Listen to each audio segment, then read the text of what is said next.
Hello and welcome to the FT's special report on the future of commodities. Joining me is Anthony Lober, the head of oil and gas at KPMG. Big oil has been in the papers as never before in the past few months on the back of the BP oil spill in the Gulf of Mexico. What are the ramifications, do you think, for the industry of the spill? I think the industry as a whole is looking at the regulatory implications, and clearly the cost of deep water drilling is going to become more expensive. So the first, I think, difference is going to be people are going to think very carefully around deep water drilling in the Gulf of Mexico and deep water Brazil.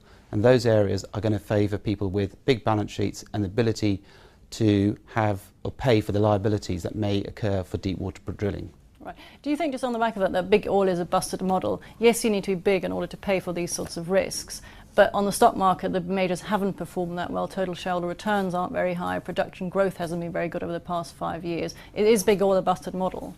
No, I don't think it's a busted model. And the reasons I don't think it's a busted model is because the international oil companies still have an important role to play.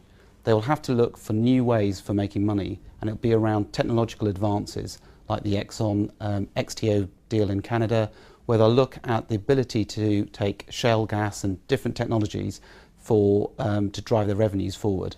I still think they'll have to compete with the national oil companies, who will have a very strong position around their own reserves in their own domestic boundaries. I guess the big problem for big oil is the fact that their production growth hasn't been stellar over the past 5 years. I think none of the major 5 companies have actually shown any really good growth.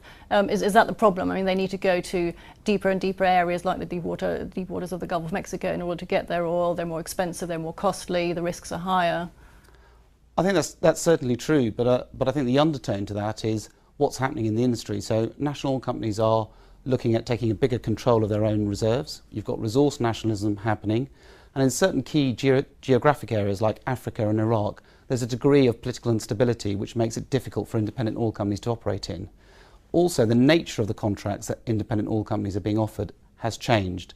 If you go back in time, lots of the independent oil companies were being offered production sharing agreements, but now in a lot of territories like Iraq, what's being offered is service contracts, which means that they get a set fee as opposed to ownership of the reserves. Right, and presumably for big oil, for the likes of BP, Exxon, Chevron, do they need to accept these new terms, given that they do need to look for more oil?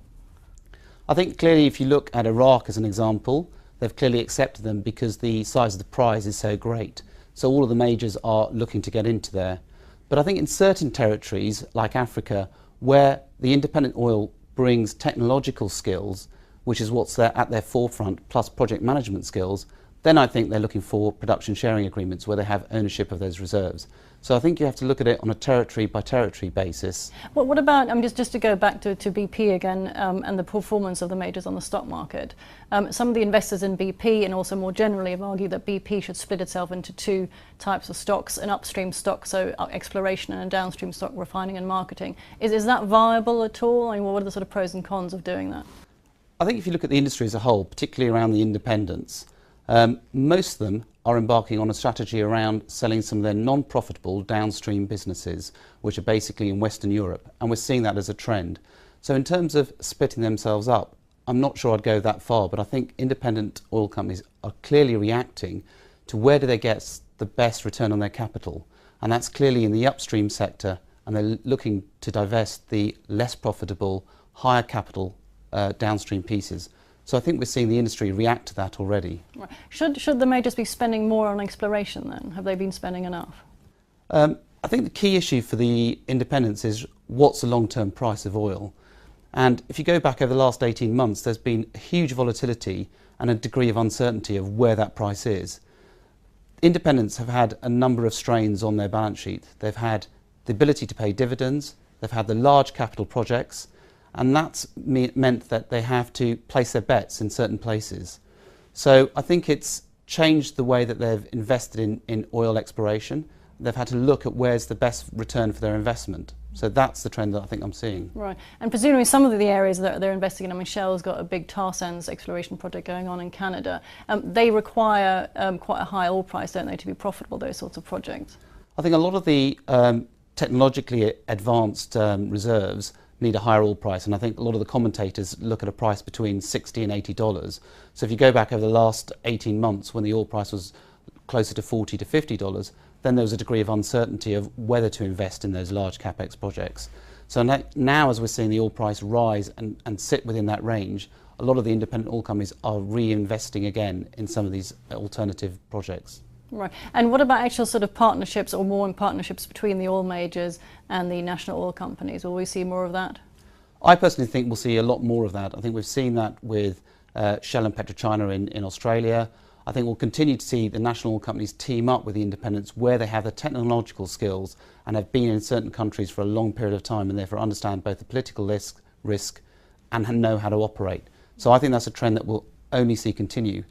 But underneath that, I think you also need to look at the service companies, the likes of Schlumberger, Halliburton, who have been partnering with the national oil companies quite a lot over the last decade.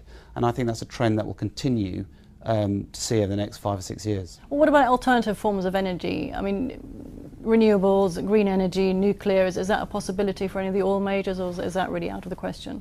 I think it's constantly an area of debate.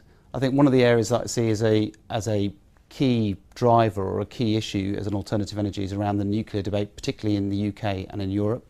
We've obviously seen a new wave of nuclear power stations about to be built in the future, and we need that to happen in order for our energy security. So I think nuclear is clearly going to be part of that debate. In terms of alternative energy, I think wind and tidal will continue to be on the debate for the next few years. Right. And if I was an investor in big oil, or if I was a potential oil investor, would you advise me to invest in big oil or an oil explorer like a Can Energy that's obviously delivered for its shareholders in recent years? I think it depends on your appetite for risk. The excitement that goes with the exploration side, where you've got that huge upside, is always attractive. So it depends on your appetite to risk. Right. Thank you very much for joining us. Thank you, Sylvia.